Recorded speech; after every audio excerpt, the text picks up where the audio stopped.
এখন থেকে আপনার সন্তানের আকীদার ব্যাপারে আপনাকে ভাবতে হবে। আপনার ছেলেমেয়ে পথভ্রষ্ট হয়ে যাচ্ছে কি না সেদিকে আপনাকে লক্ষ্য রাখতে হবে।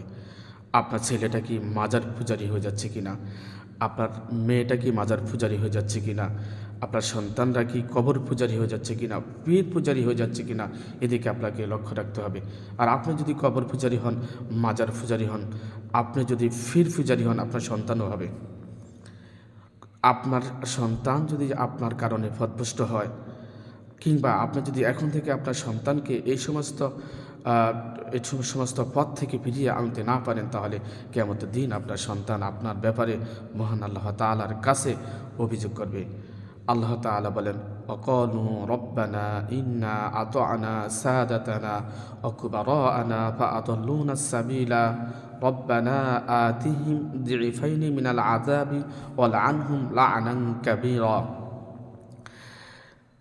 তারা বলবে, এই যারা জাহান্নামী হবে তারা বলবে, হে আমাদের প্রতিপালক, অকল রব্বানা, হে আমাদের প্রতিপালক, আতিনা সাদাতানা অকবার আনা ফা আদল্লুনা সাবিলা,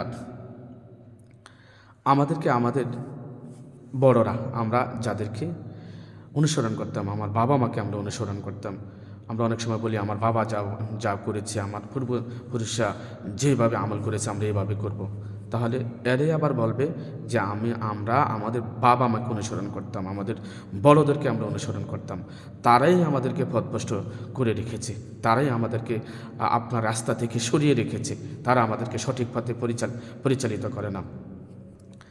অকবার আনাফা আদন্নুনা সাবিনা রব্বানা আতিহিম যিফাইনি মিনাল আযাবি ওয়াল আনহুম লা'নান কাবীরা। এখন আমাদেরকে তো শাস্তি দিবেনই, এদেরকে বড় শাস্তিটা দেন।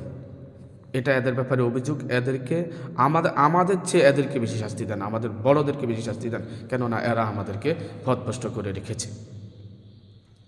এই পিতামাতাই কিন্তু সন্তানদেরকে পথভ্রষ্ট করে রাখে। এখানে এখানে সন্তানদেরও দোষ আছে।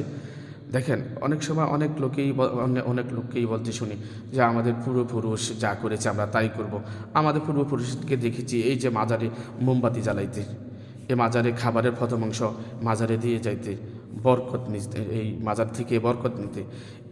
এই কথাগুলা তারা বলে যে আমরা আমাদের পূর্বপুরুষদেরকে এই কাজ করতে দেখেছি, ওই কাজ করতে দেখেছি, আমরা আমাদের পূর্বপুরুষদেরকে অনুসরণ করি। এটা হচ্ছে লোকেদের নেচার, এটা লোকেরা এটা ছাড়তে পারবে না, পিতামাতাকে অনুসরণ করে। وإذا قيل لهم اتبعوا ما أنزل الله قالوا بل نتبع ما وجدنا عليه آباءنا أولو كان الشيطان يدعوهم إلى عذاب السعير। আল্লাহ তাআলা বলেন, যখন এদেরকে বলা হয় যে তোমরা আল্লাহ যেটা নাজিল করেছে, তোমাদের নবী তোমাদেরকে যা দিয়েছে তোমরা সেটা মান্য করো, তোমরা ওইটার অনুসরণ করো, আল্লাহর অনুগত্য করো, আল্লাহ রাসূলের অনুগত্য করো, তারা বলে যে না না না, কখনই না, বরঞ্চ আমরা আমাদের পিতামাতাকে যে অবস্থা পেয়েছি, আমাদের পিতামাতা যেভাবে আমল করেছে, যেভাবে মাজারে গিয়ে কান্নাকাটি করতে দেখেছি, যেভাবে পীরের পায়ে পড়ে থাকতে দেখেছি, আমরা সেটাই করব। আল্লাহ তাআলা বলেন, যদি শয়তান যদি এদেরকে জাহান্নামের দিকে টেনে নিয়ে যায়, তারপরেও কি তারা তাদেরকে অনুসরণ করবে? তারপরেও কি তারা সেটাই করবে? অর্থাৎ শয়তান তাদেরকে জাহান্নামের দিকে টেনে নিয়ে যায়, কিন্তু তারা সেটা বুঝে না। আল্লাহ তাআলা বলেন, তারপরেও কি তারা সেটাই করবে? একটা হাদিস শরীফের মধ্যে রাসূলুল্লাহ সাল্লাল্লাহু আলাইহি ওয়াসাল্লাম ইরশাদ করেছেন। হাদিসটি আবু হুরায়রা রাদিয়াল্লাহু তাআলা আনহু থেকে এসেছেন। হাদিসটি এভাবে এসেছেন, আন আবি হুরায়রা রাদিয়াল্লাহু তাআলা আন قال قال رسول الله صلى الله عليه وسلم كل مولود يولد على الفطرة فأبواه يهودانه أو يناصرانه أو يمجسانه كمثل البهيمة تنتج البهيمة هل ترى فيها جدعا رواه البخاري। আবু হুরায়রা রাদিয়াল্লাহু তাআলা আনহু বলেন যে রাসূলুল্লাহ সাল্লাল্লাহু আলাইহি ওয়াসাল্লাম ইরশাদ করেছেন, কুল্লু মাউলুদিন ইউলাদু আলাল ফিতরা, যে প্রত্যেকটা সন্তান, প্রত্যেকটা নবজাতক শিশু ফিতরাতের উপর জন্মগ্রহণ করে, অর্থাৎ মুসলিম হয়ে সে জন্মগ্রহণ করে। কেননা তার বাবা ছিল মুসলিমকে, আদম আলাইহিসসালাম, আমাদের বাবা আদম আলাইহিসসালাম মুসলিম ছিলেন বিদায় প্রত্যেকটা সন্তান সে মুসলিম হয়ে জন্মগ্রহণ করে, নিষ্পাপ হয়ে জন্মগ্রহণ করে। তখন তার বাবা মা তাকে ইয়াহুদানিহি নাসিরানিহি, তার বাবা মা তাকে ইহুদি বানায়, নাসরা বানায়, আইয়ুমাজ্জিসানিহি, তাকে অগ্নি পূজারী বানায়, তাকে মাজার পূজারী বানায়, পীর পূজারী বানায় তার বাবা মা। তার বাবা মা তাকে যেদিকে আহ্বান করে সন্তানরা এই দিকেই যায়। এটা আল্লাহ রাসূলুল্লাহ সাল্লাল্লাহু আলাইহি সাল্লাম বলেছেন। তারপরে রাসূলুল্লাহ সাল্লাল্লাহু আলাইহি সাল্লাম বলেন যে তোমরা কি দেখেছ কখনো কোনো বাছুর জন্মগতভাবে মানে কান কাটা হয়েছে?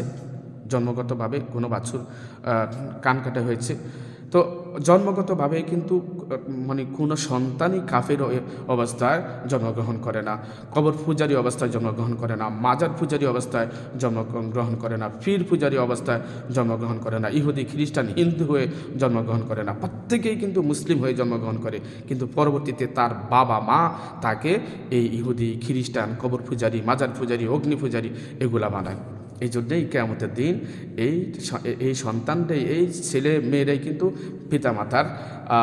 পিতামাতার বিরুদ্ধে কিয়ামতের দিন সাক্ষী দেবে, বলবে আল্লাহ আমাদের চেয়ে বড় শাস্তিটা তাদেরকে দাও। এই জন্য তো আল্লাহ রাসূল সাল্লাল্লাহু আলাইহি ওয়াসাল্লাম বলেছেন আখলিস দীনাকা ইয়াকবিকাল আমালুল কলিল, যে তোমার আমল, তোমার ইমান তুমি খাঁটি করো, ইমান খাঁটি করো, তারপরে তুমি আমল করো। ইমান খাঁটি না করলে আমল গ্রহণযোগ্য হবে না। যত আমলই করেন না কেন, ইমান যদি খাঁটি না হয় তাহলে আমল গ্রহণযোগ্য হবে না। আখলিস দীনাকা ইয়াকবিকাল আমালুল কলিল, তোমার ইমানকে তুমি খাঁটি করো, তারপর অল্প আমলেই নাজাতের জন্য যথেষ্ট। এটি আল্লাহ রাসূলুল্লাহ সাল্লাল্লাহু আলাইহি ওয়াসাল্লাম বলেছেন। আকীদা যদি আপনার ঠিক না করেন তাহলে আপনার কোনো আমলেই আল্লাহ তাআলার কাছে গ্রহণযোগ্য হবে না। আপনি কোথায় যাচ্ছেন আর কোন জায়গা যাচ্ছেন, এটা আপনার নিজের কি মেধাশক্তি নেই? আপনার কি জ্ঞান বুদ্ধি নেই? কোনটা সঠিক কোনটা বেঠিক আপনি সেটা বুঝেন না? আপনাকে সেজদা দেওয়ার জন্য বলেছে আল্লাহ তাআলা, আপনি কেন কবরে সেজদা দিলেন? রাসূলুল্লাহ সাল্লাল্লাহু আলাইহি ওয়াসাল্লাম না নিষেধ করেছেন কবরে সেজদা দিতে? লা তাত্তাখিযুল কুবুর ওয়াল মাসাজিদ, যে তোমরা কবরকে ইত্তেবা করো না, কবরে সেজদা করো না। লা তাত্তাখিযুল কুবুর ওয়াল মাসাজিদ, যে তোমরা কবরে ইত্তেবা করো না, কবরকে সেজদা করো না, কবরকে সম্মান করো না, কবরকে সম্মান করো না, কবরে মসজিদ বানিও না।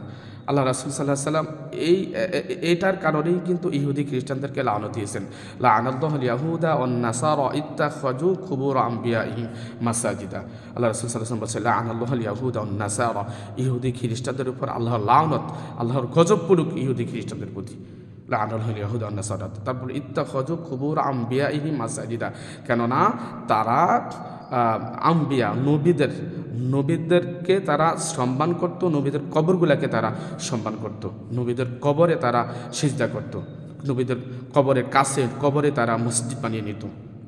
ইত্তাখাযু কুবুর আমবিয়াইহিম মাসাজিদা, জি তারা ওই আম্বিয়াদের নবীদের কবরগুলাকে ইত্তেবা করত, সম্মান করত।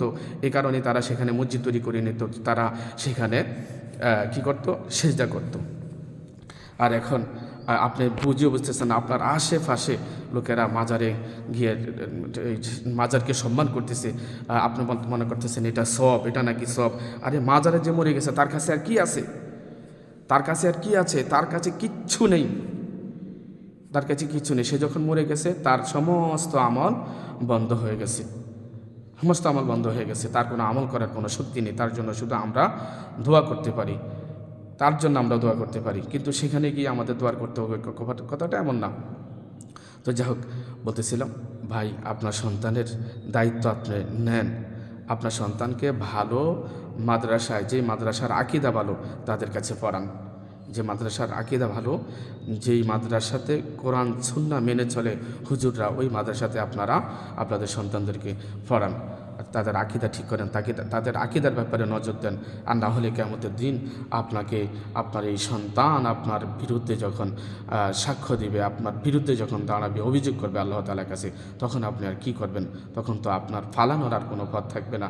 আল্লাহ তাআলা যেন আমাদেরকে সকলকে হেফাজত করেন, আমাদের সকলকে যেন আল্লাহ তাআলা এই কবর মাজার এই ফির মুরিদ এগুলা থেকে যেন আমাদেরকে ফিরিয়ে আনেন। আল্লাহ তাআলার কাছে ফানাহ চাই। আল্লাহ তাআলা, আল্লাহ রাসূলুল্লাহ সাল্লাল্লাহু আলাইহি ওয়াসাল্লাম বলছেন, আল্লাহুম্মা ইন্নী আসআলুকা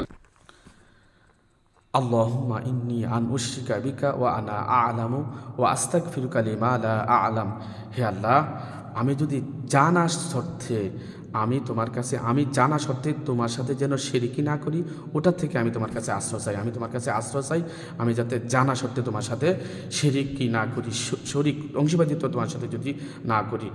আর অজানা সত্ত্বে যদি আমি তোমার সাথে শিরকি করে থাকি, তাহলে আমি তোমার কাছে ক্ষমা চাই, আমাকে ক্ষমা করে দাও। রাসূলুল্লাহ সাল্লাল্লাহু আলাইহি সাল্লাম নিজ শিরকি করা থেকে আল্লাহ তাআলার কাছে আশ্রয় চাইতেন, আমাদেরকে বুঝিয়েছেন, রাসূলুল্লাহ এইভাবে শিখিয়েছেন। আল্লাহ তাআলা যেন আমাদের সকল ভাইদেরকে বুঝার তৌফিক দান করেন।